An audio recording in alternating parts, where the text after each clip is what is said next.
ஜெபம் செய்வோம். எங்கள் அன்பின் பிதாவே, கர்த்தராகிய இயேசு கிறிஸ்துவின் மூலம் உம்மண்டலே வருகிறோம். தந்தையே, இந்த நாளுக்குரிய சத்தியத்தின் வார்த்தைகள் எங்களுக்கு தந்தையாகிய பரிசுத்த ஆவியானவராகிய சத்தியபரனிடத்திலிருந்து, சத்திய ஆவியானவரிடத்திலிருந்து தந்தையாகிய இயேசு கிறிஸ்துவே எங்களுக்கு தந்தருள வேண்டும் என்றும் கர்த்தராகிய இயேசு கிறிஸ்துவின் நாமத்தினாலே பாதமணிந்து கேட்கிறோம் தகப்பனே. தந்தையாகிய ஆவியானவரே, ஆண்டவராகிய இயேசு கிறிஸ்துவின் நாமத்தினாலே உம்மை அழைக்கிறோம். வாரும் ஆவியானவரே. தகப்பனே, வேலையை பொறுப்படுத்தி கொள்ளுங்க, மண்ணோட்டை பொறுப்படுத்தி கொள்ளுங்க.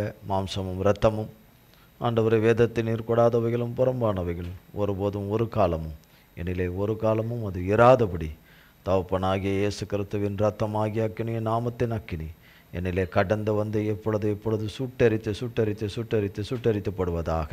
உம்முடைய நாமமும் இரத்தமும் வார்த்தையும் வசனமும் உம்முடைய அபிஷேகமும் கிருபா வரங்களும் உம்முடைய சாரமும் சத்துவமும் உம்முடைய வல்லமையும் பலனும் கிருபையும் உம்முடைய வெளிச்சமும் நித்திய ஜீவ ஒளியும் உம்முடைய பேரன்பும் உம்முடைய பிரசன்னமும் என்னையும் உம்முடைய பிள்ளைகளையும் லைவில் இணைந்திருக்கிற உம்முடைய பிள்ளைகள் யாவரையும் ஆட்கொள்வதாக, ஆளுகை செய்வதாக. அவைகள் நம்மளே உடைய பிள்ளைகள் ஒவ்வொருவரிலும் எங்களிலே நீங்காமல் இருப்பீராக. உமது கரத்தில் கொடுக்குறேன், பொறுப்படுத்திக் கொள்ளுங்க, வழி நடத்துங்க.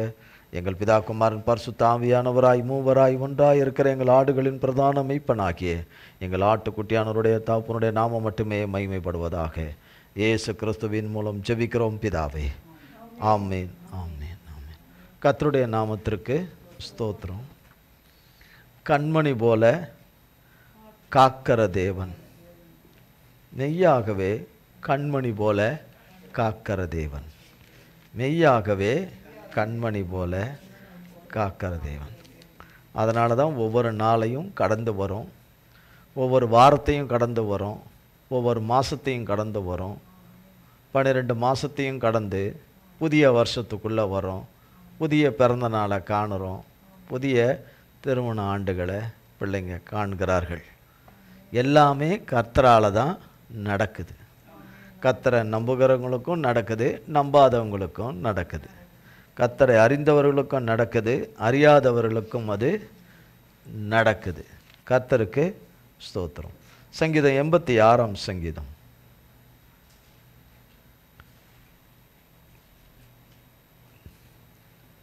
13ஆம் வசனம்.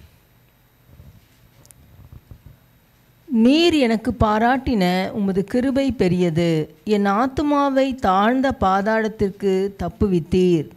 சங்கீதம் 97ஆம் சங்கீதம் 10ஆம் வசனம். 97:10.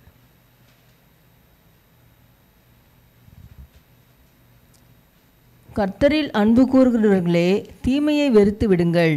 அவர் தம்முடைய பரிசுத்தவான்களின் ஆத்துமாக்களை காப்பாற்றி துன்மார்க்கரின் கைக்கு அவர்களை தப்புவிக்கிறார். கர்த்தரில் அன்பு கூறுகிறவர்களே, பேஜ் 731. கர்த்தரில் அன்பு கூறுகிறவர்களே, தீமையை வெறுத்து விடுங்கள். அவர் தம்முடைய பரிசுத்தவான்களின் ஆத்துமாக்களை காப்பாற்றி துன்மார்க்கரின் கைக்கு அவர்களை தப்புவிக்கிறார். 127ஆம் சங்கீதம் 1-2. 127ஆம் சங்கீதம். கர்த்தர் வீட்டை கட்டாராகில் அதை கட்டுகிறவர்களின் பிரயாசம் விருதா. கர்த்தர் நகரத்தை காவாராகில் காவலாளர் விழித்திருக்கிறதும் விருதா. ஆமாம். எவ்வளோ இடங்களில் பார்க்குறோம், இவ்வளோ வீடுகளில், பங்களாக்களில், அப்பார்ட்மெண்ட்டுகளில், எவ்வளோ கம்பெனிங்க, எவ்வளோ இடத்துல காவலாளிங்க அந்த வீட்டுக்கு பின்னாடி காவல் இருப்பாங்க. வீட்டுக்கு பின்னாடி தெளிவாக தான் இருக்கீங்க. வீட்டுக்கு முன்னாடி காவல் இருப்பாங்க. ஒருத்தர் இருப்பாங்க, சிலர் 2 பேர் இருப்பாங்க, சில இடத்துல 4 பேர் கூட இருப்பாங்க. அது அந்தந்த இடங்களை பொறுத்து இருக்குது இருப்பாங்க. அப்படி இருக்கும்போது திருடர்கள் கண்ணமிடுகிறார்கள், இந்த இடத்துல காவலாளி இருக்கான். ஆனால் அவங்க கூட சில நேரங்களில் வேடிக்கையாக சொல்லுகிறார்கள். அவங்க கூட அப்படி வேண்டிக்கின்னு வருவானா, நான் வரும்போது அவன் கண்ணை மூடி தூங்கின்னு இருக்கணும்னு. நான் வந்து திருடெல்லாம் முடிச்சுட்டு வர வரைக்கும் அவன் நல்லா தூங்கிட்டு இருக்கணும்னு. யார் தூங்கிட்டு இருக்கணும்னு? காவலாளி தூங்கிட்டு இருக்கணும்னு. ஒன்று கடவுள் கேட்பாரா? அதை கேட்க மாட்டார். அப்படி வருவார்கள். அந்த நேரங்களில் விழிப்பாக இருக்கிற காவலாளி கூட விழிப்பாக இருக்கிறேன்னு நினச்சிக்கிட்டே அசந்துருவார். அவர் தூங்கணும்னு நினச்சி இருக்க மாட்டார். இப்படி அப்படியே நடந்து வந்திருப்பார். கொஞ்சம் நேரம் கழித்து கால் கை ரொம்ப நேரம் நின்றுட்டு இருப்பார். கால் கை வலிக்குதுன்னு கொஞ்சம் நேரம் அசதியாக இருக்கும், உட்காருவார். அந்த அசர்ற நேரம் அவங்க கணிச்சு வந்து அவங்க வேலையை நிறைவேற்றிட்டு போயிட்டு சிலர் அவர்கிட்டே சொல்லிட்டும் போவாங்க, போயிட்டு வரேன்னு. அது கூட அவருக்கு தெரியாது. நீங்கள் நல்லபடியாக எங்களுக்காக நீங்கள் இவ்வளோ ஒத்தாசை பண்ணியிருக்கீங்களே, போயிட்டு வரோன்னு. அவரும் தூக்க காலத்தில் போயிட்டு வாங்க ஐயான்னு சொல்லி அனுப்பி விடுவார். அதுக்கப்புறம் கேமராவில் பார்த்து பல காரியங்கள் நடக்குது. ஆனால் கர்த்தராகிய தேவன் இப்படி காக்கிறவர்களைப் போல மனுஷர் காக்கிறது போல காக்கிற தேவன் அல்ல. அவருடைய காக்கிற விதங்கள் மனுஷ இதுகளுக்கெல்லாம் அப்பாற்பட்ட விதத்தில் இருக்கும். அதில் ஒரு நொடி பொழுது கூட கண் அசராமல் காக்கிற தேவன். ஒரு நொடி பொழுது கூட கண் அசராமல் காக்கிற தேவன் நமது பேரில். அவர் நம்மை காப்பதற்கு நம்மக்கிட்ட அப்படி ஒன்றும் விசேஷமானது ஒன்றுமே நல்லது எதுவுமே இல்லை. நல்லது எதுவுமே இல்லாமலேயே நம்மை காக்கிற தேவன். நம்மை காக்கிற தேவன். 144 சங்கீதம் 10ஆம் வசனம்.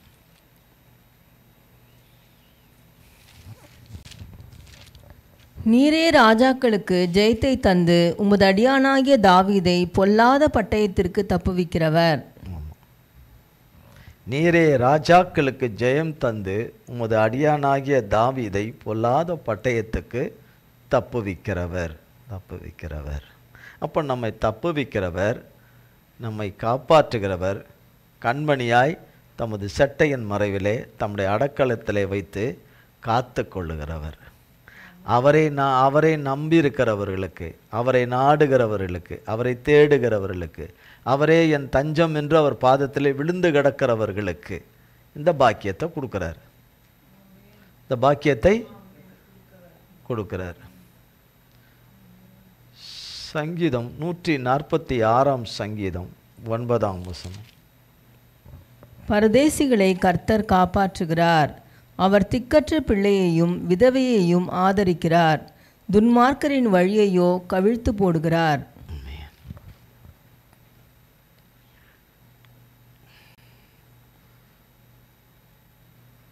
யோசுவா 14ஆம் அதிகாரம் 6லிருந்து 11. யோசுவா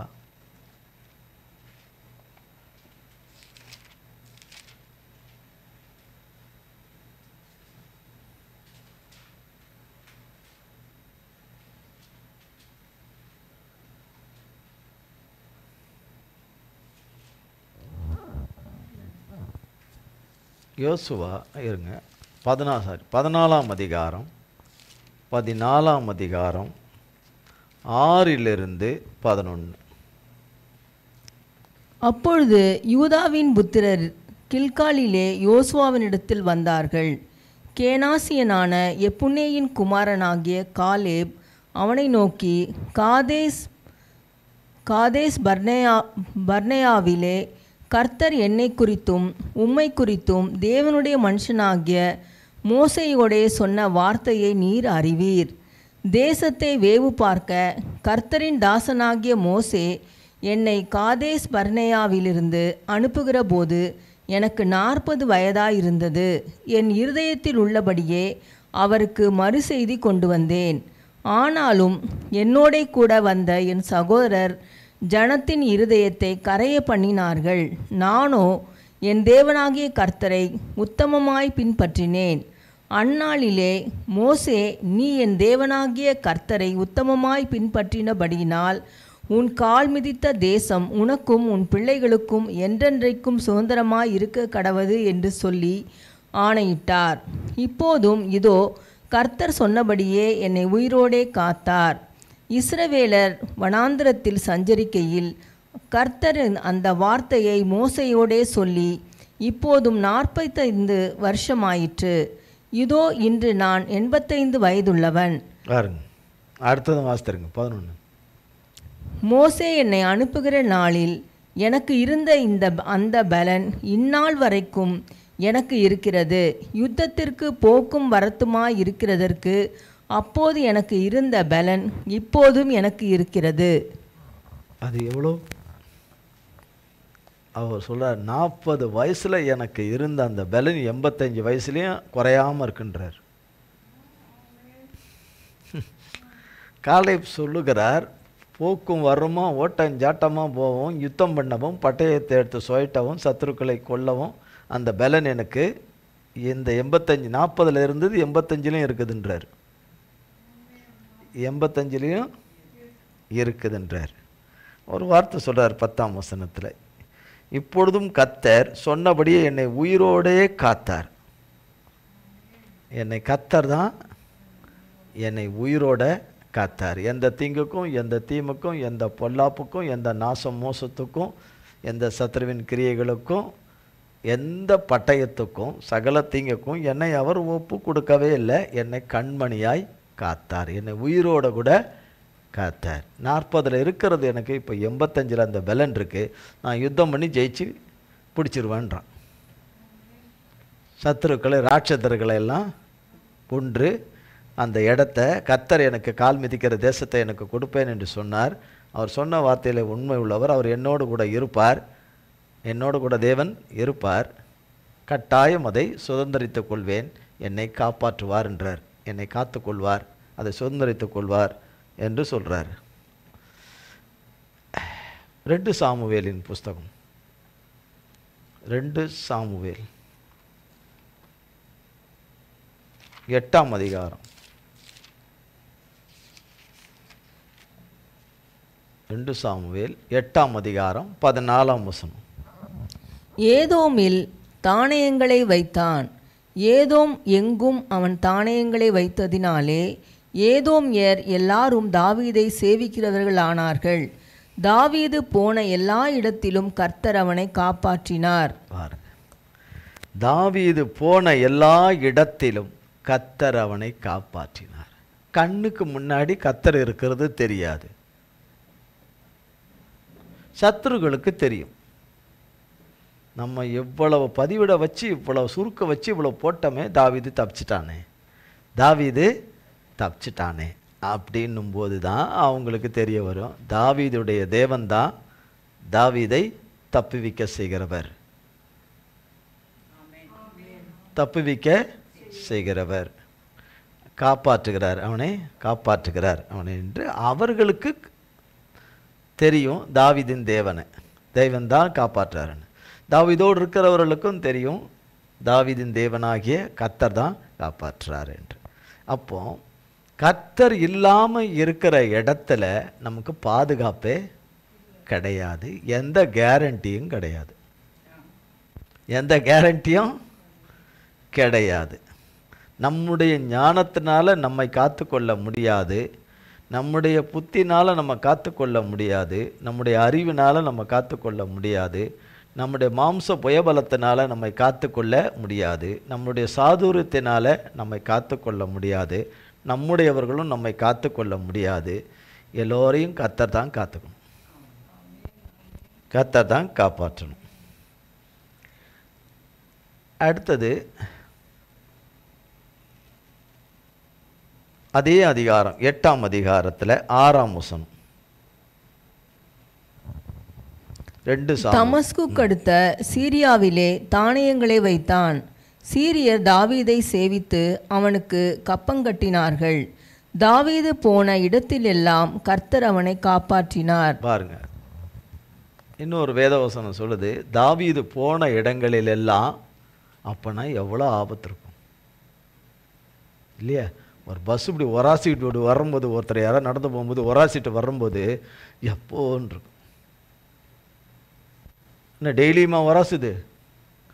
எப்பயாவது ஒட்டி ஒரு அசம்பாவிதம் நடக்கிற மாதிரி இருக்கிற நேரத்தில், அசம்பாவிதம் நடக்கிற நேரத்தில் அப்பா யார் தான் காப்பாற்றினான்னு தெரியும், ஆண்டவர் தான் காப்பாற்றினாருன்னு.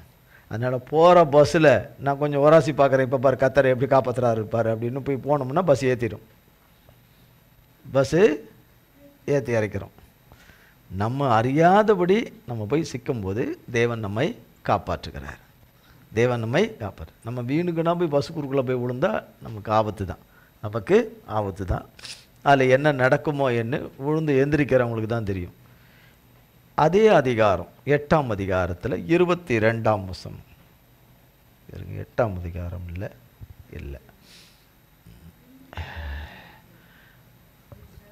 1 சாமுவேல் 30ஆம் அதிகாரம் 6ஆம் வசனம். தாவீது மிகவும் நெருக்கப்பட்டான்.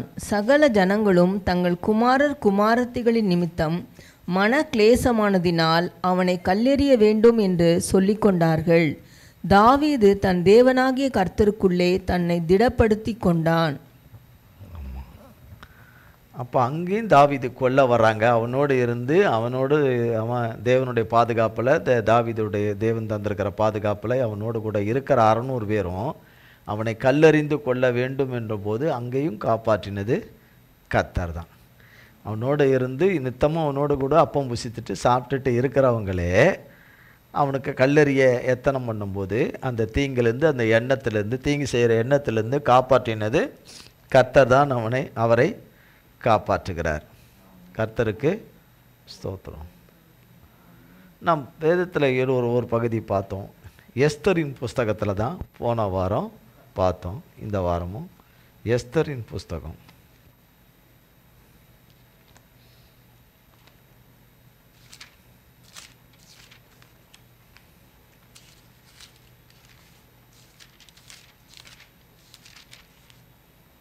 நான்காம் அதிகாரம் 1 நடந்த யாவற்றையும் மொர்தெகாய் அறிந்தபோது, மொர்தெகாய் தன் வஸ்திரங்களை கிழித்து ரட்டுடுத்தி சாம்பல் போட்டுக்கொண்டு நகரத்தின் நடுவே புறப்பட்டு போய் துயரமுள்ள மகா சத்தத்துடனே அலறிக்கொண்டு. எதுக்காக இது நடக்குது? 3ஆம் அதிகாரம் பார்த்தோம் கடந்த வாரம். ஆமான் என்பவன், சாத்தானுடைய மகனாகிய ஆமான் என்பவன் யூதர்களை ஒட்டுமொத்தமாக மொர்தெகாய் நிமித்தமாய் பகை கொண்டு அவனை அழிக்கிறது மட்டுமல்ல, அவனோட சேர்ந்தவர்களில் அவனுடைய இனத்தையே அழித்து விட வேண்டும். யூத இனத்தையே. இன்றளவும் சாத்தான் அதை தான் செய்கிறான். உலகம் இருக்கும் மட்டும், மனுஷன் உலகத்தில் இருக்கும் மட்டுமும் சாத்தான் அதை செய்வான் போல இருக்கு. சாத்தான் அதை செய்வான் போல இருக்குது. இன்றளவும் அதே தான். எந்தெந்தோ எந்த மனித ரூபத்திலேயோ யாரோ ரூபத்திலேயோ ஏதோ ஒரு ரூபத்திலேயோ அவன் என்ன செய்கிறான்? ஒரு ஆமானாக செயல்படுகிறான். ஒரு ஆமான்கள் மூலமாக செயல்படுகிறான். பேர்கள் வேறு வேறு பேர்களில் இருப்பார்கள், வேறு வேறு துறைகளில் இருப்பார்கள், வேறு வேறு அந்தஸ்துகளில் இருப்பார்கள், வேறு வேறு விதங்கள் அதிகாரத்தில் இருப்பார்கள், ஒவ்வொரு விதங்களில் இருப்பார்கள். ஆனால் ஆமான்களாக இருக்கிறார்கள். என்னவா இருக்கிறார்கள்? ஆமான்களாய் இருக்கிறார்கள். அவனை சேர்ந்தவர்களும் ஆமான்களாக தான் இருக்கிறார்கள். அவனை சேர்ந்தவர்களும் அவனுக்கு ஆலோசனை கொடுக்கிறவர்களும் அவனுக்கு யோசனை சொல்லுகிறவர்களும் அவன் செய்கிறது சரி என்று சொல்லுகிறவர்களும் அதை செய் என்று சொல்லுகிறவர்களும் ஆமான்களாக தான் இருக்கிறாங்க. அவ்வளோ பேரும் அது ஆணோ பெண்ணோ ஆமான்களாக இருக்கிறார்கள். இப்போ அவன் ஆசை நிறைவேறுது. அவன் ஆசை நிறைவேறுற மாதிரி இருக்கு. இப்போ ராஜாவினிட்ட ஒப்புதல் வாங்கிட்டு முத்திரை மோதிரத்தையும் போட்டான், முத்திரையும் போட்டான், எல்லா நாடுகளுக்கும் அனுப்பிட்டான். ஒரு நாளையும் மாதத்தையும் குறித்து அந்த நாளிலே உலகம் எங்கும் இருக்கிற யூதர்களை கொன்று குவிக்க வேண்டும் என்று எல்லாம் தீவிரமாக அதை நடப்பிக்கிறான். ரொம்ப அரண்மனை ரொம்ப பரபரப்பாக இருக்குது. என்னவா இருக்குது? பரபரப்பாக இருக்குது. அது பரபரப்பாக இருந்தால் கேட்க மாட்டோமா? என்ன பரபரப்பாக இருக்கீங்கன்னு? இந்த மாதிரி விஷயம் ஆமான் ஐயா செய்கிறாரு. ஆமான் ஐயா நல்லதாக செய்கிறாரு. ஆமான் ஐயா யாருக்கு விரோதமாக எழும்பி நிற்கிறாரு? தேவனுக்கு விரோதமாக. இந்த இடத்துல தாவீது கிடையாது. தாவீது கர்த்தருக்குள்ளே மரித்து அநேக வருஷங்களுக்கு பிறகு நடந்தது இந்த சம்பவம். அநேக வருஷங்களுக்கு பிறகு நடந்த சம்பவம். அப்போ இங்கே என்ன நடக்குது? அவர்கள் மிகுந்த சந்தோஷமாக இருக்கிறார்கள். பையன் ரொம்ப சுறுசுறுப்பாக இருக்கார் ஆமான்னு. இப்போ ரொம்ப பிஸியாக இருக்கார். முன்ன சாதாரணமாக பிஸியாக இருப்பார், சாதாரணமாக பிஸியாக இருப்பார். நைட்டில் தான் ஆடுவாரே தவிர பகலெல்லாம் பிஸியாக தான். நைட்டில் ஏன் ஆடுறாரு? அப்போது அவ்வளோ சுறுப்பார். அவரையும் அவரை சேர்ந்தவங்களாம் அவ்வளோ சுறுசுறுப்பாக இருக்காங்க, அவ்வளோ இருக்காங்க. அதை பார்க்குறவங்களுக்கும் அதை சேர்ந்த மற்ற குட்டி ஆமானுங்களுக்கும் ஒரே சந்தோஷம். நினச்சது என்ன ஆயிடுச்சு? நிறைவேற போகுது. நிறைவேறின மாதிரி அவங்களுக்கு நிறைவேறிட்ட மாதிரியே தான் அவங்களுக்கு எண்ணமே. ஆனால் தேவன் பார்க்குறாரு, ஆமானை சேர்ந்தவர்களையும் பார்க்குறாரு. அவன் யாருக்காக அவ்வளோ துரிதமாக வேலை செய்கிறான்னா அவனுக்காக அவன் வேலை செய்கிறான். அவன் அழியறதுக்காக, அவனும் அவனை சேர்ந்தவங்க அழியறதுக்காக அவ்வளோ துருதுருப்பாக வேலை செய்கிறாரு. ஆனால் பார்க்கறதுக்கு யாருக்கு வேலை செய்கிறாரு சுறுசுறுப்பாக? சாத்தானுக்காக. சாத்தானை கண்ணில் பார்க்க முடியாது, சாத்தானை கண்ணில் பார்க்க முடியாது. கண்ணில் பார்த்தா அதோட மயங்க விழுந்தானுங்கன்னா அதோட எந்திரிக்கவும் முடியாது. ஏன்னா அந்த மாதிரி இருப்பான் சாத்தான். அதோட கீழே விழுந்தாங்கன்னா அதில் எந்திரிக்க மாட்டாங்க. ஏன்னா கற்பனையில் அவங்க சாத்தானை பார்த்து வச்சிருக்கிற மாதிரி சாத்தான் இருக்க மாட்டான். அவன் பார்வைக்கு வடிவம் உள்ளவனாகவும் அவ்வளோ அழகுள்ளவனாகவும் இவ்வளோ பூரா அழகுள்ளவர் ஒருத்தர் இல்லை. குச்சியை வச்சுக்கின்னு அதை வச்சுக்கின்னு ஏதோ ஒரு ஆயுதத்தை வச்சு நிற்கிற மாதிரி அவர் இருக்கிற மாதிரி அவர் நிஜத்தில் அப்படி இல்லை. அவர் நிஜத்தில் அப்படி கிடையாது. அப்படி பார்த்தாங்கன்னா பார்த்த மாத்திரத்தில் இறந்துருவாங்க. பார்க்கணும்னு நினைக்காதீங்க. பார்த்த மாத்திரத்திலே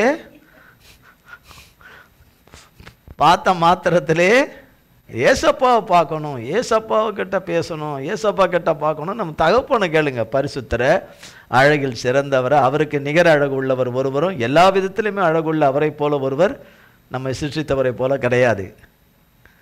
அது போல இவன் இருக்கிற மாதிரி தன்னை காட்டிக்கொள்ளுகிறது. அநேக விதத்தில் அநேக பேரால் தன்னை காத்துக்கொள்ளுகிற அவனை தேடி வருகிறவர்களுக்கும் அவனுக்கு தெரியும், வேடிக்கையாக இருக்கும் அவனுக்கு. நம்ம ஒன்றும் பண்ண முடியாது இவனுங்களுக்கு. ஆனால் நம்மளை தேடுறானுங்க, நம்மளை நம்புறானுங்கன்னு, ரட்சிக்க மாட்டாத நம்ம நம்புறானுங்கன்னு நினைப்பான். யார்? சாத்தான். அப்போ இவன் சாத்தானுடைய ஏஜெண்ட்டாக இருந்து எல்லா வேலையும் சும்மரமாக. ராஜாவுக்கும் ஆமான்னு அவன் ஏதோ கேட்டான் அந்த வேலை ஒன்று செய்யணும்னு. அவங்க அந்த உலகத்தில் ரொம்ப வித்தியாசமானவங்க, எல்லோரோடையும் கலவாதவங்க, அவங்களுக்குன்னு ஒரு தனி இது எல்லாமே, அவங்களுடைய நடைமுறைகள் எல்லாமே தனித்தனி. அவங்க ராஜாவுக்கெல்லாம் ஒத்தே வர்றதில்ல. அதனால் சொன்னானே அந்த வேலையை ரொம்ப சின்சியராக பார்க்குறான் ஆமான். அந்த வேலையை என்ன செய்கிறான்? சின்சியர் பார்க்குறான். சாத்தானின் மனுஷர் எடுக்கிற சபதங்கள், தீர்மானங்கள், அவர்களுடைய திட்டங்கள், அவர்களுடைய சகலவிதமான நகர்வுகள், காய் நவுத்துற நகர்வுகள் கர்த்தராலே நிலைப்பதில்லை. வெறும் நிலைப்பதில்லை மட்டும் இல்லை, அது அழிந்து போகக்கூடியது. அது அழிந்து போகும். அப்போ இவர் ரொம்ப ஜரூராக எல்லா வேலையும் செய்கிறார்.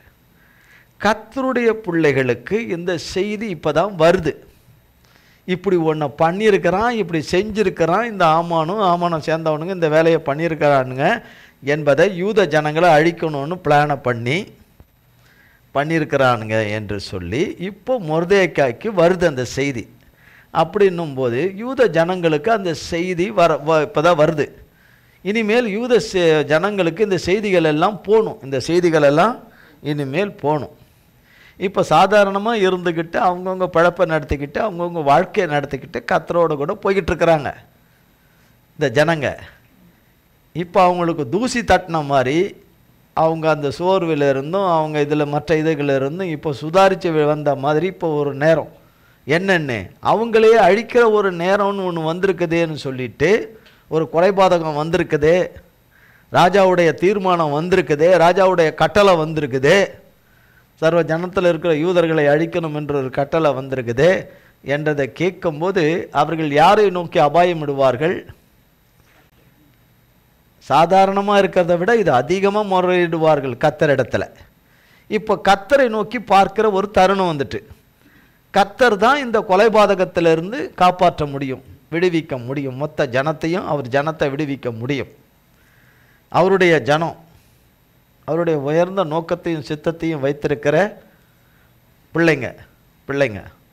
அதனால் இப்போ எல்லாரும் ஒருமித்து இது பண்ணணும். இப்போ மொர்தெகாய் தான் இதுக்கு எல்லாத்துக்கும் ஹெட்டாக இருக்கார், கர்த்தருடைய பிள்ளைகளுக்கு. இப்போ வாசிங்க 2ஆம் வசனம், 4ஆம் அதிகாரம் 2ஆம் வசனம். ராஜாவின் அரமனை வாசல் முகப்பு மட்டும் வந்தான். ரெட்டுடுத்தினவனாய் ராஜாவின் அரமனை வாசலுக்குள் பிரவேசிக்க ஒருவனுக்கும் உத்தரவில்லை. ராஜாவின் உத்தரவும் அவனுடைய கட்டளையும் போய் சேர்ந்த ஒவ்வொரு நாட்டிலும் ஸ்தலத்திலும் உள்ள யூதருக்குள்ளே மகா துக்கமும் உபவாசமும் அழுகையும் புலம்பலும் உண்டாய் அநேகர் ரெட்டுடுத்தி சாம்பலில் கிடந்தார்கள். அப்பொழுது எஸ்தரின் தாதிமார்களும் அவளுடைய பிரதானிகளும் போய் அதை அவளுக்கு அறிவித்தார்கள். அதனாலே ராஜாத்தி மிகவும் துக்கப்பட்டு மொர்தெகாய் உடுத்தியிருந்த ரெட்டை எடுத்து போட்டு அவனை உடுத்துவிக்கிறதற்கு வஸ்திரங்களையும் அனுப்பினாள். அவனோ அவைகளை ஏற்றுக்கொள்ளாதிருந்தான். அப்பொழுது எஸ்தர் தன் பணிவிடைக்கென்று ராஜாவினால் நியமித்திருந்த அவனுடைய பிரதானிகளில் ஒருவனாகிய ஆத்தாகை அழைப்பித்து, காரியம் என்ன, அதன் முகாந்திரம் என்ன என்று அறியும்படி மொர்தெகாயினிடத்தில் விசாரிக்க அவனுக்கு கட்டளையிட்டாள். அப்படியே ஆத்தாகு ராஜாவின் அரண்மனை வாசலுக்கு முன்னான பட்டணத்தில் இருக்கிற மொர்தெகாயினிடத்தில் புறப்பட்டு போனான். அப்பொழுது மொர்தெகாய் தனக்கு சம்பவித்த எல்லாவற்றையும் பற்றியும் யூதரை அழிக்கும் ஆமான் ராஜாவின் கஜானாவுக்கு எண்ணி கொடுப்பேன் என்று சொன்ன பணத்தொகையை பற்றியும் அவனுக்கு அறிவித்ததும் அன்றி, யூதர்களை அழிக்கும்படி சூசானில் பிறந்த கட்டளையின் நகலையும் அவனிடத்தில் கொடுத்து அதை எஸ்தருக்கு காண்பித்து தெரியப்படுத்தவும், அவள் அகத்தியமாய் ராஜாவினிடத்தில் போய் அவனிடத்தில் தன் ஜனங்களுக்காக விண்ணப்பம் பண்ணவும் மன்றாடவும் வேண்டுமென்று அவளுக்கு சொல்லச் சொன்னான். ஆத்தாகு வந்து மொர்தெகாயின் வார்த்தைகளை எஸ்தருக்கு அறிவித்தான். அப்பொழுது எஸ்தர் ஆத்தாகியினிடத்தில் மொர்தெகாய்க்கு சொல்லி அனுப்பினது, யாராவது அழைப்பிக்கப்படாமல் உள்முற்றத்தில் ராஜாவினிடத்தில் பிரவேசித்தால் புருஷரானாலும் ஸ்திரீயானாலும் சரி, அவர்கள் பிழைக்கும்படிக்கு அவர்களுக்கு ராஜா செங்கோலை நீட்டினாலொழிய மற்றபடி சாக வேண்டும் என்கிற ஒரு தவறாத சட்டம் உண்டு. இது ராஜாவின் சகல ஊழியக்காரருக்கும் ராஜாவினுடைய நாடுகளிலுள்ள சகல ஜனங்களுக்கும் தெரியும். நான் இந்த 30 நாளளவும் ராஜாவினிடத்தில் வரவழைப்பிக்கப்படவில்லை என்று சொல்லச் சொன்னாள். எஸ்தரின் வார்த்தைகளை மொர்தெகாய்க்கு தெரிவித்தார்கள். மொர்தெகாய் எஸ்தருக்கு திரும்ப சொல்லச் சொன்னது, நீ ராஜாவின் அரண்மனையில் இருக்கிறதினால் மற்ற யூதர் தப்பக்கூடாதிருக்க நீ தப்புவாய் என்று உன் மனதிலே நினைவு கொள்ளாதே. நீ இந்த காலத்திலே மௌனமாயிருந்தால் யூதருக்கு சகாயம் ரட்சிப்பும் வேறொரு இடத்திலிருந்து எழும்பும். அப்பொழுது நீயும் உன் தகப்பன் குடும்பத்தாரும் அழிவீர்கள். நீ இப்படிப்பட்ட காலத்துக்கு உதவியாயிருக்கும்படி உனக்கு ராஜ மேன்மை கிடைத்திருக்கலாமே, யாருக்கு தெரியும் என்று சொல்லச் சொன்னான். அப்பொழுது எஸ்தர் மொர்தெகாய்க்கு மறுபடியும் சொல்லச் சொன்னது, நீர் போய் சூசானில் இருக்கிற யூதரையெல்லாம் கூடிவரச் செய்து 3 நாள் அல்லும் பகலும் புசியாமலும் குடியாமலும் இருந்து எனக்காக உபவாசம் பண்ணுங்கள். நானும் என் தாதிமாரும் உபவாசம் பண்ணுவோம். இவ்விதமாய் சட்டத்தை மீறி ராஜாவினிடத்தில் பிரவேசிப்பேன். நான் செத்தாலும் சாகிறேன் என்று சொல்லச் சொன்னாள். அப்பொழுது மொர்தெகாய் புறப்பட்டு போய் எஸ்தர் தனக்கு கற்பித்தபடியெல்லாம் செய்தான். இப்போ மொர்தெகாய் இப்படி தன்னை வளர்த்த தன் சிறிய தகப்பன் இப்படி இருக்கிறாரேன்னு கேள்விப்பட்டு சாக்கு துணியை எடுத்து கட்டி வச்சுக்கிட்டு இருக்கிறாரே கேள்விப்பட்டு நல்ல வஸ்திரங்களை எல்லாம் கொடுத்து அனுப்புகிறா, ஒரு அதிகாரியின் இடத்துல கொடுத்து அனுப்புகிறா. ஆனால் அவர் அதை வாங்க மறுத்துட்டு திருப்பி அனுப்பிடுறாரு. திருப்பி அனுப்பிட்டு விஷயத்தை சொல்லி அனுப்புகிறார். தாமான் செய்திருக்கிற காரியம் என்ன, நம் ஜனம் முழுதையும் உலகம் முழுசும் நம் ஜனங்களை அழிக்கும்படியா இவன் இந்த மாதிரி ஒரு வேலையை பண்ணியிருக்கிறான், அதுக்கான ஆதாரங்கள் எல்லாவற்றையும் கொடுத்து அனுப்புகிறார். கொடுத்து சொல்லி அனுப்பி இந்த மாதிரி ராஜாவின் இடத்துல போய் சொல்லு, பேசு, நம் ஜனங்களை காப்பாற்றணும் அப்படின்னு சொல்கிறாரு. அதுக்கு அந்த அம்மா பதில் சொல்லி அனுப்புகிறாங்க. ராஜாவில் ஒரு சட்டம் ஒன்று இருக்குது, ராஜா கூப்பிட்டா தான் நம்ம போகணும். ராஜா கூப்பிடாமல் நம்ம போகணும்னா அவர் போர் செங்கோலை நீட்டினார்னா ஆச்சு. அவன் செங்கோலை நீட்டாமல் அப்படியே நின்றுட்டான்னா யார் ராஜாவை பார்க்க வந்தாங்களோ அவங்க தலையை தனியாக எடுத்துருவாங்க. அது ஆணானாலும் பெண்ணானாலும் இப்படி தவறாத ஒரு சட்டம் இருக்குதுன்னு சொல்லி அனுப்புகிறான். இப்படி இருக்குதே, நான் என் ராஜா என்னை 30 நாளாக என்னை கூப்பிடலை, என்னை வர சொல்லி கூப்பிடலை அப்படின்னு சொல்லி அனுப்புகிறேன். அதற்கு மொர்தெகாய் அந்த அதிகாரி இடத்துல சொல்லி அனுப்புகிறாரு.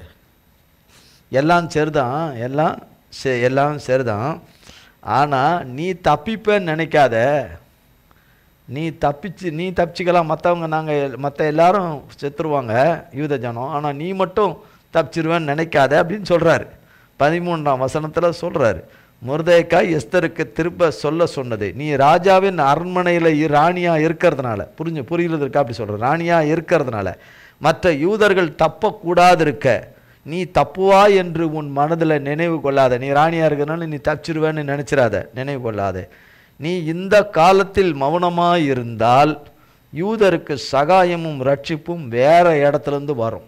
நீ மறுத்துட்டாலும் அவருடைய ஜனங்களை காப்பாற்றுறதுக்கு கர்த்தர் வேற யாரையும் எழுப்பிடுவார், வேற யாரையும் எழுப்புறார். இன்றைக்கு வரைக்கும் இது கடைபிடிக்கப்படுகிறது. இன்றைக்கு இல்லாவிட்டாலும் இன்னும் வேறொரு இடத்துலேருந்து கர்த்தருடைய பிள்ளைகளுக்கு என்ன வருது, கர்த்தரால் ரட்சிப்பு வருது, ரட்சிப்பு வருகிறது. வேறு இடத்துலேருந்து எழும்பும், நீயும் உன் தகப்பன் குடும்பம் அப்பொழுது அழிவீர்கள். நீ இப்படிப்பட்ட காலத்துக்கு உதவியாக இருக்கிறதுக்காக தான் உன்னை ராஜ மேன்மவனுக்கு கொடுக்கப்பட்டிருக்குது அப்படின்னு சொல்கிறார். கொடுக்கப்பட்டிருக்குது என்று யாருக்கு தெரியும்? அதுக்கு தான் ஏசப்பா இங்கே கொண்டு வந்து உன்னை உட்கார வச்சுருக்கிறார், ராணி ஆக்கி விட்டுருக்கிறார் உன்னை அப்படின்னு சொல்கிறார். அந்த அம்மா திருப்பியும் மறுபடியும் அவர் அவங்க கொண்டு வந்து சொல்கிறாங்க. திருப்பி அந்த அதிகாரிகிட்ட பதில் சொல்லி அனுப்புகிறாங்க. திருப்பி சொல்கிறார், நீர் போய் சூசானில் இருக்கிற யூதரை எல்லாரையும் கூடி வர செய்து 3 நாள் அள்ளும் பகலும் புசியாமலும் குடியாமலும் உபவாசம் பண்ணுங்க. 3 நாள் சாப்பிடாமல் குடிக்காமல். இப்போ நம்ம ஒரு நேரம் ஒரு 10 நிமிஷத்துக்கு ஒரு வாட்டர் பாட்டிலாக தண்ணி குடிச்சிக்கிறோம்ல, ஒரு பாட்டு பாடினாலும் ரெண்டு தண்ணி குடிச்சிக்கிறோம். ஒரு 3 பாட்டு பாடினோம்னா ஒரு 2 டம்ளர் தண்ணியை குடிச்சு போடுறோம் இல்லையா? அப்பப்போ தண்ணியை குடிச்சிக்கிறோம், அப்பப்போ கடைசியில் ஒரு பாட்டிலே காலி பண்ணிடுறோம். இது 3 நாள் புசியாமலும் குடியாமலும், சாப்பிடாமலும் தண்ணி குடிக்காமலும் 3 நாள் இருக்க சொல்கிறாங்க. அந்த அம்மா சொல்லி அனுப்புகிறாங்க, அவர்கிட்ட சிறிய தகப்பன்கிட்ட சொல்லி அனுப்புகிறாங்க. இப்படி எல்லா ஜனங்களும் இருங்க, 3 நாள் எனக்காக உபவாசம் பண்ணுங்க. நான் ராஜாவின் இடத்துல போகிறதுக்காக, இந்த கோரிக்கையை கொண்டு போய் வைக்கிறதுக்காக, எனக்கு தேவன் அதுக்குரிய ஞானத்தையும் அதுக்குரிய ஆலோசனைகளையும் என்னை வச்சு நடத்துறதுக்காக என்று அதெல்லாம் உள்ளடக்கினது தான் அந்த காரியம். பண்ணுங்க. இவ்விதமாய் சட்டத்தை மீறி ராஜா கிட்ட போகிறேன். இப்படி சட்டம் இருக்குது, அதுக்கு மீறி போகிறேன். செங்கோலை நீட்டலைன்னா தலை போயிடும். எல்லோரும் பண்ணுங்க. அதுக்கு மீறி இவ்வளோ உபவாசம் பண்ணி ஒரு வேளை தலை போச்சுன்னா நான் சாகிறேன்னு சொல்லி அனுப்புகிறாங்க. உடனே அவள் தலை போகிறதில்லன்றது தெரியும் அவருக்கு. அவள் தலை போகிறதில்லன்னு அவருக்கு நல்லா தெரியும். அதனால் அவர் உடனே புறப்பட்டு போய் எஸ்தர் தனக்கு சொன்னதையெல்லாம் ஜனங்களுக்கு சொல்லி, நீங்கள் எல்லாருமே என்ன செய்யுங்க, உபவாசம் பண்ணி 3 நாள் உபவாசம் இருக்கிறார்கள். 3 நாள் உபவாசம் இருக்கிறார்கள். 5ஆம் அதிகாரம் 1 3ஆம் நாளிலே எஸ்தர் ராஜவஸ்திரம் தரித்து கொண்டு ராஜ அரண்மனையின் உள்முற்றத்தில் ராஜா கொலுவிருக்கும் ஸ்தானத்துக்கு எதிராக வந்து நின்றாள். ராஜா அரண்மனை வாசலுக்கு எதிரான கொலு மண்டபத்தில் ராஜாசனத்திலே வீற்றிருந்தான். ராஜா ராஜஸ்திரீயாகிய ஒரு நிமிஷமா பாருங்க, இந்த அம்மா உபவாசம் இருக்கிறாங்க. இவங்க ஆண்டவருடைய பிள்ளை. இவங்க ஆண்டவருடைய படைப்பில் எல்லாருமே ஆண்டவர் பிள்ளைங்க தான். ஆனால் யூத ஜனங்கள் என்ற அவரை தேவனாய், மெய்யான ஒரே தேவனாய் ஏற்றுக்கொண்டவர்களில் இந்த அம்மா ஆண்டவருடைய பிள்ளை. ஆனால் இந்த அம்மாவோட கூட இருக்கிற தாதிமார்கள் கூட, இந்த அம்மாவுக்கு ஒத்தாசை செய்கிறவங்களாம் லேடிஸ் கூட இருக்கிறவங்க கூட, அந்த அம்மாவுக்கு ராணிக்கு கூட இருக்கிறவங்க, அவங்கெல்லாம் யூதர்கள் கிடையாது. அவங்கெல்லாம் வேறு இதை சேர்ந்தவங்க. அவங்க ஏசப்பாவை வணங்காதவங்க.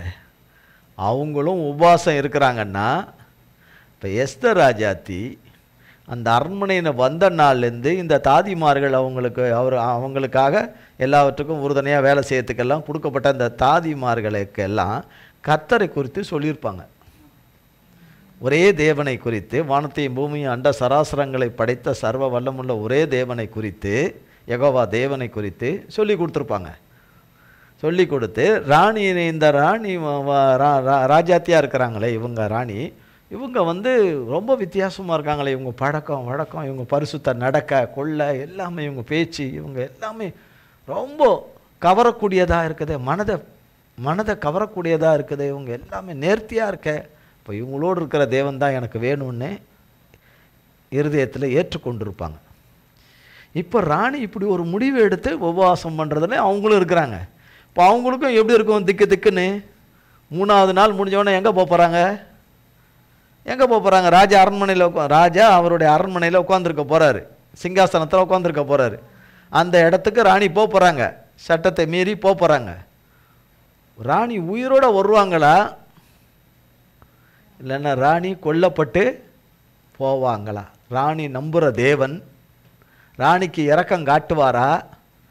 ராணி வேண்டுறாங்களே, அந்த வேண்டுதலை தேவன் கேட்பாரா? தேவனுடைய கண்களில் இரக்கம் கிடைக்குமா, கிருபை கிடைக்குமா? தேவனுடைய கண்களில் தயவு கிடைச்சாதானே ராஜா கண்களில் தயவு கிடைக்கணும். ராஜா மூடு சரியில்லைன்னா எல்லாமே தலைகீழ போயிருமே, எல்லாமே தலைகீழ போயிருமே. அப்படி இருக்குமா? ஆனால் ராணி முழு நம்பிக்கையாக கர்த்தர் இடத்துல உபவாசம் பண்ண, அவரை சேர்ந்தவங்க எல்லாரும் உபவாசம் பண்ணுறாங்களே, உபவாசம் பண்ண இந்த தேவன் அதை கேட்டு செய்வாரா? இறங்கி செய்வாரா? இவங்களை விடுவிப்பாரா? இவங்களை தப்புவிப்பாரா? இவங்களை கண்மணி போல் காப்பாற்றுவாரா? எல்லாரையும் காப்பாற்றுவாரா? இவங்க அழியணும்னு நினச்சவங்களே அழிப்பாரா? இவங்களை அழியணும்னு நினச்ச இந்த ஆமானும் அவனை சேர்ந்தவர்களும் அழிவார்களா?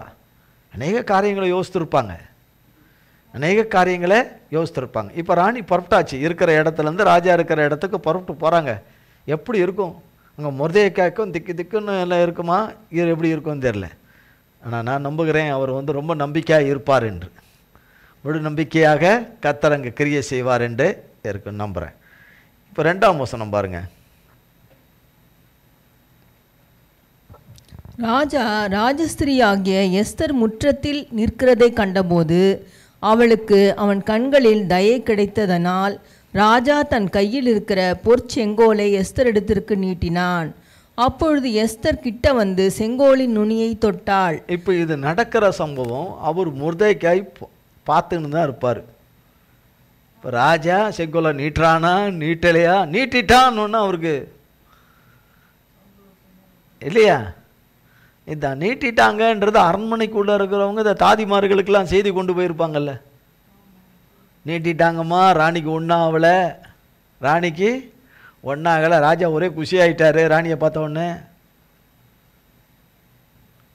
பார்த்தோன்னே ஒரே சிரிப்பு, ஒரே முகமே அவருக்கு நல்ல நல்ல அவருக்கு புன்முறுவலாயிட்டு. இதெல்லாம் தேவன் செய்த செயல். வாசிமா. ராஜா அவளை நோக்கி, எஸ்தர் ராஜாத்தியே, உனக்கு என்ன வேண்டும்? நீ கேட்கிற மன்றாட்டு என்ன? நீ ராஜ்யத்தில் பாதி மட்டும் கேட்டாலும் உனக்கு கொடுக்கப்படும் என்றான். அப்பொழுது எஸ்தர் ராஜாவுக்கு சித்தமானால் நான் தமக்கு செய்வித்த விருந்துக்கு ராஜாவும் ஆமானும் இன்றைக்கு வரவேண்டும் என்றாள். அப்பொழுது ராஜா எஸ்தர் சொன்னபடியே செய்ய ஆமானை தீவிரித்து வரும்படி சொல்லி எஸ்தர் செய்த விருந்துக்கு ராஜாவும் ஆமானும் வந்தார்கள். விருந்திலே திராட்சரசம் பரிமாறப்படுகையில் ராஜா எஸ்தரை பார்த்து, உன் வேண்டுதல் என்ன? அது உனக்கு கொடுக்கப்படும். நீ கேட்கிறது என்ன? நீ ராஜ்யத்தில் பாதி மட்டும் கேட்டாலும் கிடைக்கும் என்றான். அதற்கு எஸ்தர் பிரதியுத்தரமாக, ராஜாவின் கண்களில் எனக்கு கிருபை கிடைத்து என் வேண்டுதலை கட்டளையிடவும் என் விண்ணப்பத்தின்படி செய்யவும் ராஜாவுக்கு சித்தமாயிருந்தால் ராஜாவும் ஆமானும் நான் இன்னும் தங்களுக்கு செய்ய போகிற விருந்துக்கு வரவேண்டும் என்பதே என் வேண்டுதலும் என் விண்ணப்பமுமாயிருக்கிறது. நாளைக்கு ராஜாவின் சொற்படி செய்வேன் என்றாள். அன்றைய தினம் ஆமான் சந்தோஷமும் மன மகிழ்ச்சியுமாய் புறப்பட்டான். ஆனாலும் ராஜாவின் அரண்மனை வாசலில் இருக்கிற மொர்தெகாய் தனக்கு முன் எழுந்திராமலும் அசையாமலும் இருக்கிறதை ஆமான் கண்டபோது அவன் மொர்தெகாயின் மேல் உக்கிரம் நிறைந்தவனானான். ஆகிலும் ஆமான் அதை அடக்கி கொண்டு தன் வீட்டுக்கு வந்து தன் சிநேகிதரையும் தன் மனைவியாகிய சிரேஷையும் அழைத்து தன் ஐஸ்வர்யத்தின் மகிமையையும் தன் பிள்ளைகளின் திரட்சியையும் ராஜா தன்னை பெரியவனாக்கி தன்னை பிரபுக்கள் மேலும் ராஜாவின் ஊழியக்காரர் மேலும் உயர்த்தின எல்லாவற்றையும் ஆமான் அவர்களுக்கு விவரித்து சொன்னான். பின்னையும் ஆமான் ராஜஸ்திரியாகிய எஸ்தரும் தான் செய்த விருந்துக்கு ராஜாவுடனே கூட என்னை தவிர வேறொருவரையும் அழைக்கவில்லை. நாளைக்கும் ராஜாவுடனே கூட விருந்துக்கு வரவழைக்கப்பட்டிருக்கிறேன். ஆனாலும் அந்த யூதனாகிய மொர்தெகாய் ராஜாவின் அரண்மனை வாசலில் உட்கார்ந்திருக்கிறதை நான் காணும் அளவும் அவையெல்லாம் எனக்கு ஒன்றுமில்லை என்றான். அப்பொழுது அவன் மனைவியாகிய சிரேஷும் அவனுடைய சிநேகிதர் எல்லாரும் அவனை பார்த்து, 50 முழ உயரமான ஒரு தூக்கு மரம் செய்யப்பட வேண்டும், அதிலே மொர்தெகாயை தூக்கி போடும்படி நாளை தினம் நீர் ராஜாவுக்கு சொல்ல வேண்டும், பின்பு சந்தோஷமாய் ராஜாவுடனே கூட விருந்துக்கு போகலாம் என்றார்கள். இந்த காரியம் ஆமானுக்கு நன்றாய் கண்டதினால் தூக்கு மரத்தை செய்வித்தான். யாருக்கு நல்லதாய் கண்டது? ஆமானுக்கு. அவனை மனைவியும் அவனை சேர்ந்தவங்கெல்லாம் சொல்கிறாங்க 100 அடி உயரம். யூத கணக்கின்படி ஒரு அடி என்பது, ஒரு மடம் என்பது 2 அடிக்கு மேலே, 2 அடி கிட்ட. இப்படி பார்த்தா 100 அடி உயரத்துக்கு தூக்கு மரம் செஞ்சு மொர்தெகாயை அதில் தொங்க விடணும். அவர் 6 அடி உயரம் இருப்பார். தூக்கு மரம் எவ்வளவு? 100 அடி. எவ்வளோ கொடுமையான ஆசை, இவ்வளோ கொடூரமான சாத்தான் ஆமான் மூலமாக தேவனுடைய மகனை அப்படி செய்யணும்னு எல்லாம் ரொம்ப அவங்களுக்கு எல்லாமே நேர்த்தியாக தெரியுது. எஸ்தர் ராஜாத்தி தேவனுடைய மகா ஞானத்திலும் புத்தியிலும் அவர்கள் தேவ ஆலோசனையின்படி தான் செயல்படுறாங்க. எடுத்ததுமே ராஜா கேட்கும்போது இந்த ஆமான் தான் இதெல்லாம் பண்ணுது அப்படின்னு ஸ்ட்ரைட்டாக போகாதபடி ராஜாவை விருந்துக்கு வர வச்சு, அதில் ராஜாவோட ஆமா மட்டும்தான் வரணும், வேறு யாரும் கிடையாது, இவங்க 2 பேர் தான், வேறு யாருங்கன்னா அவருக்கு இன்னும் குஷி அவருக்கு ரொம்ப அதிகமாகிடுச்சு. இன்னும் அடுத்த விருந்துக்கும் இவர் தான், அதுதான் அவருக்கு கடைசி விருது, கடைசி சாப்பாடு. அதுக்கப்புறம் அவருக்கு சாப்பாடு கிடையாது. அதுக்கப்புறம் மீதி சாப்பாடெலாம் எங்கே? அடுத்த வாரம் பார்ப்போம் அது எங்கே அவருக்கு மீதி சாப்பாடு, அவருக்கு எங்கன்னு மீதி சாப்பாடு எங்கன்னு சொல்லிட்டு சாத்தான் சொல்கிறதெல்லாம் இவன் செஞ்சான். ஆனால் வேட்டு வைக்க போகிறாங்கன்னு சாத்தான் ஆமானுக்கு சொல்லலை. சாத்தான் தேவனுடைய பிள்ளைகளுக்கு வேட்டு வைக்க பார்க்குறான், அதை சொல்கிறான். ஆனால் தேவன் இவனுக்கு வேட்டு வைக்க போகிறாருன்னு அவன் சொல்லலை, அவன் சொல்லலை. அப்போ இவைகள் எல்லாம் நடக்கும்போது மொர்தெகாய்க்கு ஒரு வேளை இதில் போடப்படலை. மொர்தெகாய்க்கு ஒரு வேளை குழப்பம் வந்திருக்குமோ, என்ன ராணி இவ விருந்து வைக்கிறான்னு கேள்விப்படுறேன், இவன் அவனை கூட்டு போய் விருந்து, நம்ம சொன்னது ஒன்று, இவன் நடக்கிறது ஒன்று, இவன் செயல்படுறது ஒன்றா இருக்குது, அவனை கூட்டு போய் விருந்து வைக்கிறேன்றா, திருப்பி இன்னொரு விருந்துக்கு கூட்டு போகிறான்றா, இது என்னடா இது நடக்குதுன்னு ஒரு வேளை நினச்சிருப்பார்னு சொல்ல முடியாது, நினைத்திருக்கலாம் இது என்னடா நடக்குதுன்னு சொல்லி. இப்போ ஒன்று நடக்க அது மொர்தெகாய் அவள் சொல்லலை. பட் ஆனால் நடக்கிற காரியத்தை பார்க்கும் பொழுது இப்படி யோசித்திருக்கலாம் என்னன்னு. பிறகால அவர் விருந்துக்கு போயிட்டு அப்படி வரும்போது மொர்தெகாய் இருக்கிறான் வர வழியில். பார்த்தோன்னே இன்னும் கோபம் உக்கரமாக வருது அவனுக்கு, வருது. இதெல்லாம் ஒரு மேட்டரே கிடையாது. இப்போ எனக்கு கொடுக்குற இந்த இதெல்லாம் ஒன்றும் இல்லை. இவன் முதல்ல தூக்கணும், இவனை சேர்ந்தவங்களை தூக்குனதுக்கப்புறம் தான் எனக்கு எல்லாம். இது முதல்ல இவனை தூக்கிடுவோம், அதுக்கப்புறம் என் ஜனங்களுக்கு தேதி குறிச்சிருக்கிற நாளில் மொத்தத்தையும் தூக்கிடுவோம், ஃபஸ்ட்டு முதல்ல இவனை தூக்கிடுவோம் அப்படின்னு சொல்லிட்டு அதுக்கான எல்லா ஏற்பாடுகளை எல்லாம் அவனுக்கே அவன் செய்கிறான் என்று தெரியாமல், அது அவனுக்கே வந்து வாய்க்கும்படி தேவன் செய்கிறார் என்று தெரியாமல், அது அவனுக்கே திரும்ப வரப்போகுது என்று தெரியாமல் மிகுந்த சந்தோஷத்துடனே விருந்துக்கு புறப்பட்டு போகிறான். அந்த விருந்துக்கு போகிறதுக்கு ஆயத்தமாகிறார். அதை அவங்க சொல்லிட்டாங்க, இது முதல்ல தூக்கு மரம் இந்த மரத்தெல்லாம் ரெடி பண்ண சொல்லுங்கள், அதெல்லாம் ஒரே சீக்கிரம் குயிக்காக ரெடி பண்ண சொல்லுங்கள் அப்படின்னு மிக துரிதமான அதுக்கு செய்ய சொல்லி அதுக்கு ஆர்டர் பண்ணி செய்யவும் செய்து விட்டார்கள் என்று வசனம் சொல்லுது. நன்றாய் கண்டதனால் தூக்கு மரத்தை செய்வித்தான் என்று போட்டிருக்கு. செஞ்சிட்டான்னு போட்டிருக்கு. என்ன போட்டிருக்கு? செஞ்சிட்டான்னு போட்டிருக்கு. இப்போ தூக்கு மரம் ரெடி ஆயிடுச்சு. இப்போ தொங்குறது யாருன்றது அடுத்த வாரம் பார்ப்போம். தூக்கு மரத்தில் அவன் ஆசையாக செஞ்ச தூக்க மரத்தில் ஆசையாக யார் தொங்க போகிறதுன்னு அடுத்த வாரம் பார்ப்போம். கர்த்தர் கிருபையில் அடுத்த வாரம் பார்ப்போம். கர்த்தருக்கு ஸ்தோத்திரம். கண்மணி போல காக்கிற தேவன், கண்மணி போல காக்கிற தேவன். அழிக்க வருகிற இடத்துல அழிவிலிருந்து தப்புவிச்சு தேவனுடைய பிள்ளைகளை ஒரு பெரிய உயர்வுக்கு கொண்டு போகிறது தான் தேவனுடைய செயல். ஒரு அற்புதமான உயர்வுக்கு கொண்டு போகிறது தான் தேவனுடைய செயல். தேவனுடைய செயல் அது அற்புத செயல். தேவனுடைய அற்புதமான செயல், அதிசயத்தக்க செயல். ஒன்றிலிருந்து விடுவித்து தப்புவிச்சு தேவன் உயர்த்துவது தான் மனுஷனுடைய எண்ணத்துக்கு அப்பாற்பட்ட விதத்தில் அவருடைய நினைவுகளில் எண்ணங்களில் வைத்திருக்கிற உயர்ந்த எண்ணங்களில் அவருடைய பிள்ளைகளை அதற்கு மேலே உயர்த்துவது தான் அவருடைய செயல். அது செய்கிறவர் தான் நம்முடைய தேவன்.